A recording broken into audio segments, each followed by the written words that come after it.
বাবু, বাবু, উঠুন বাবু। এ কি তুই? এ কি অবস্থা তোর? তুই বেঁচে আছিস? বাবু, চলুন আমার সাথে।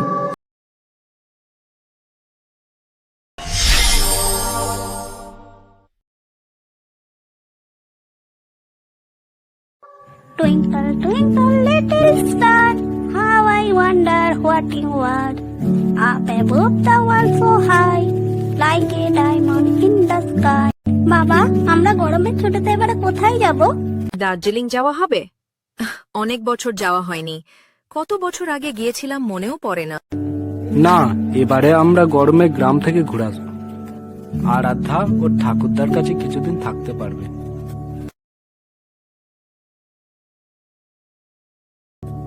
আরে এই তো রফিক, এতক্ষণ তোমার খোঁজ করছিলাম। স্টোর থেকে এক বস্তা চাল ও সবজি নিয়ে নিরঞ্জনদের বাড়ি দিয়ে এসো। ওদের এবছর ফসল ভালো হয়নি। হুকুম সাহেব।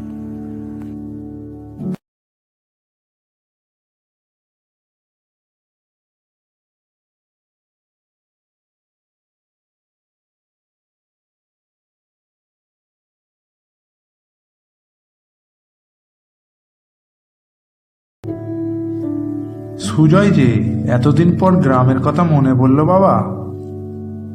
আর বলবেন না কাকা, আরাধ্যার স্কুল, আমার অফিসের কাজ, সময় আর হয় না। এসেছো ভালো হয়েছে বাবা। তোমার বাবারও শরীরটা খুব একটা ভালো নেই, বয়স হয়েছে তো। আমি সময় হলে মাঝে মাঝে যাই, খোঁজ নিয়ে আসি, কিন্তু সব সময় তো আর হয় না। তুমি এসেছো, দেখে রেখো। আমরা তাহলে আসি কাকা। এসো বাবা, একদিন আরাধ্যাকে নিয়ে বাড়িতে এসো।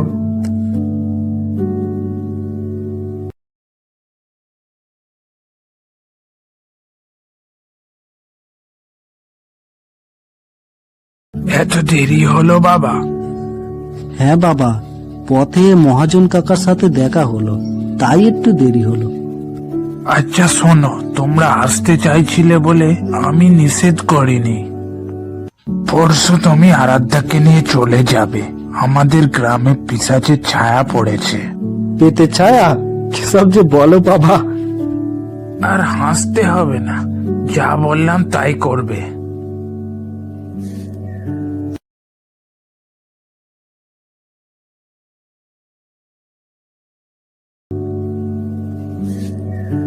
দাদু, আজ আমি তোমার কাছে ঘুমাবো আর অনেক গল্প শুনবো। আচ্ছা দিদি ভাই, তাই হবে।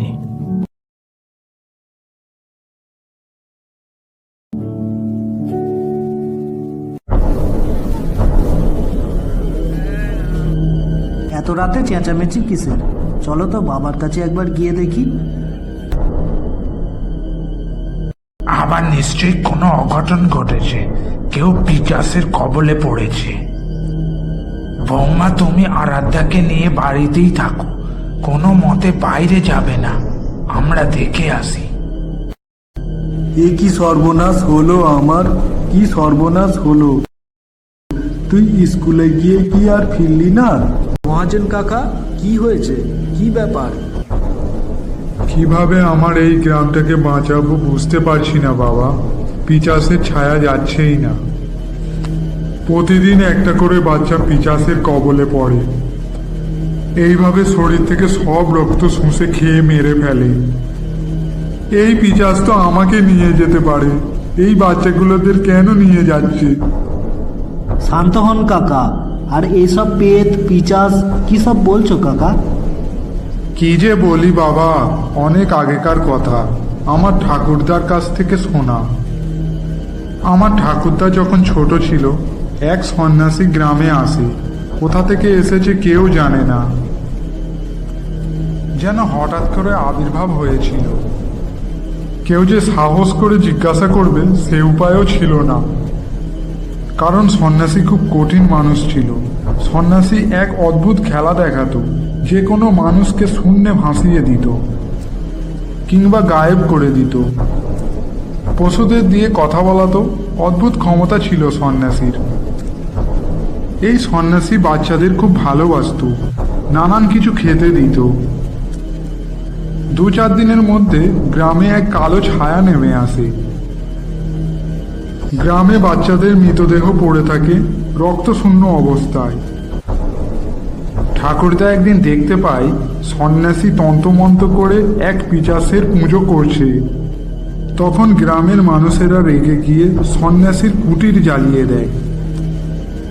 সন্ন্যাসী সেই আগুনে পুড়ে মারা যায়।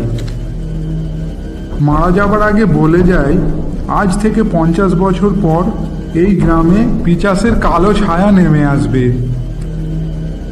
তখন এই গ্রামটাকে আর কেউ বাঁচাতে পারবে না। ধীরে ধীরে এইসব ঘটনা সবাই ভুলে যায়। আজ দেখো সেই কালো ছায়া আমাদের গ্রামে এসে পড়েছে। সাপের কামড়েও তো হতে পারে। কি সব বলছো কাকা? অবশ্য তোমারও কোনো দোষ নেই, আধুনিক যুগের মানুষ। সাপের কামড় যদি হয় তাহলে রক্তশূন্য অবস্থায় পড়ে কেন থাকবে? এই লাশটাকে সৎকারের ব্যবস্থা কর।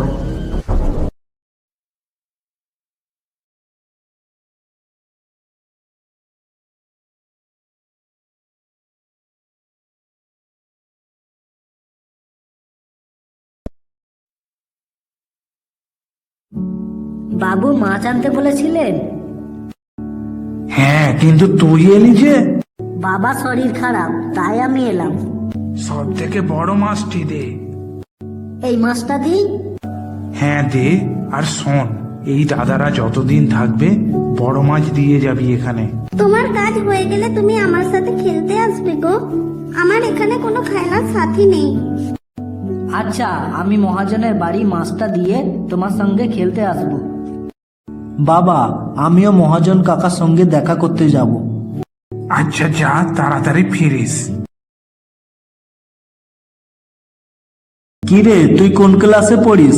পড়ি না বাবু। তুই স্কুলে পড়িস না? না, বাবার তো টাকা নেই, তাই। আচ্ছা শোন, কাল আমি তোকে স্কুলে ভর্তি করে দেব। তোর পড়ার খরচ আমি বাবার কাছে পাঠিয়ে দেব, বুঝলি? ধন্যবাদ বাবু। আর পাকা পাকা কথা বলতে হবে না। এখন তাড়াতাড়ি মাছটি দিয়ে তোর নতুন বন্ধুর সঙ্গে খেলতে যা।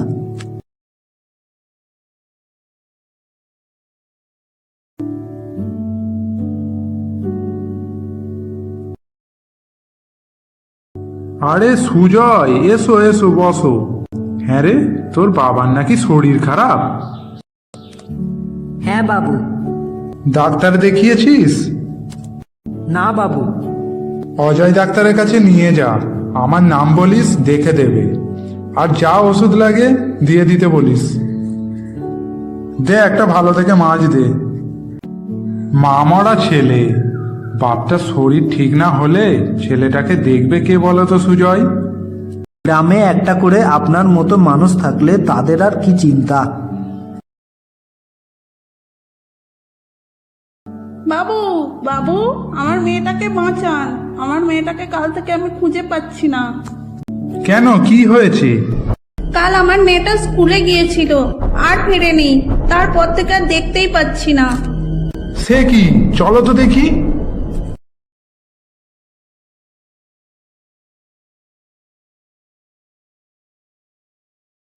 বাবু, বাবু, এ কি হলো? পিশাচ আমার মেয়েটাকেও ছাড়লো না। না, আমার এই গ্রামটাকে আমি আর বাঁচাতে পারবো না। বাবা, গ্রামে আরো একজন মেয়ে মারা গেছে রক্তশূন্য অবস্থায়। রহিমের মেয়ে তো? মেয়েটা কদিন আগে স্কুলে ভর্তি হয়েছিল। কি যে হবে। বাবা, কাল ওই ছেলেটাকে স্কুলে ভর্তি করিয়ে দেব, যে সকালে মাছ দিতে এসেছিল।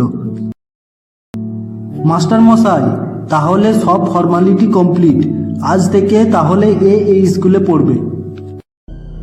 একদম সুজয় বাবু, গ্রামে যা শুরু হয়েছে স্কুলটিকে আর কতদিন টিকিয়ে রাখতে পারবো জানি না। স্কুলের মধ্যে আর অর্ধেক বাচ্চা তো নেই। দুর্ভাগ্যবশত সব এই স্কুলেরই বাচ্চা। আপনারা পুলিশে জানাচ্ছেন না কেন? পুলিশকে জানালে সন্দেহের তীর তো এই স্কুলের দিকেই আসবে। সব তো এই স্কুলেরই বাচ্চা।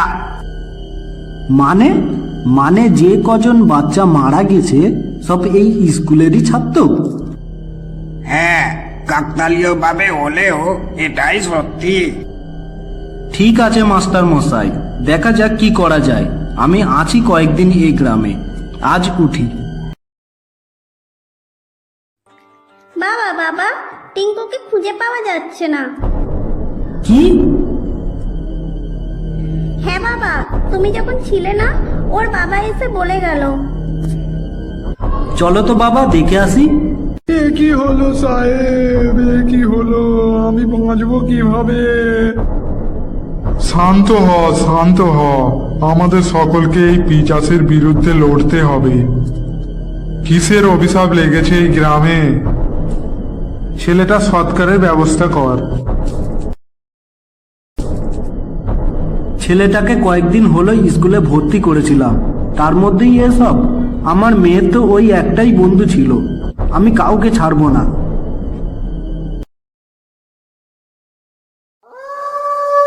বাবু বাবু, উঠুন বাবু। এ কি তুই? এ কি অবস্থা তোর? তুই বেঁচে আছিস? বাবু চলুন আমার সাথে। এত রাতে কোথায় যাব আমি? কোথায় নিয়ে যাচ্ছিস? এ তো পোড়ো বাড়ির দিকে নিয়ে যাচ্ছে। আজ রাতের মধ্যে এর রক্তগুলো সব বের করে নেবে ডাক্তার, আর লাশ জঙ্গলে ফেলে দেবে। আর মনে করে গলায় দুটো দাগ করে দিতে ভুলবেন না। এ কি দেখছি আমি? আসল রক্তচোষা পিচাস এই মহাজন কাকা। রক্ত নিয়ে কালোবাজারি হচ্ছে, পুলিশ ডাকতে হবে। হ্যালো ইন্সপেক্টর স্যার, পোড়োবাড়ির জঙ্গলে এক্ষুনি চলে আসুন। এ কি পুলিশ? পুলিশ এখানে কি করে এলো? মহাজন কাকা, আমি ভাবতে পারিনি তুমি এমন কাজ করবে। কত বিশ্বাস করতাম তোমায়। আমার তো এই স্কুল মাস্টারকে সন্দেহ হয়েছিল। হ্যাঁ, আমি করতাম এসব। করবো না তো কি করব? এই মাস্টারটা গ্রামের সকলকে শিক্ষিত করতে চেয়েছিল। শিক্ষিত হলে ওরা লাভ ক্ষতি বেশি বুঝবে, আমার ব্যবসা বন্ধ করবে। আমিও এই স্কুল পড়ুয়াদের নিয়ে নতুন ব্যবসা শুরু করলাম, রক্তের ব্যবসা। নিয়ে যাও এটাকে, আমার আর সহ্য হচ্ছে না। এই টিক্কু, এদিকে আয়। টিক্কু, তোকে আমি বাঁচাতে পারিনি, কিন্তু তুই জীবন দিয়ে এই মারণ খেলার হাত থেকে এই গ্রামকে বাঁচিয়ে দিলি। আমি জানাবো তোর বন্ধুকে সব। এবারে এলাম বাবু।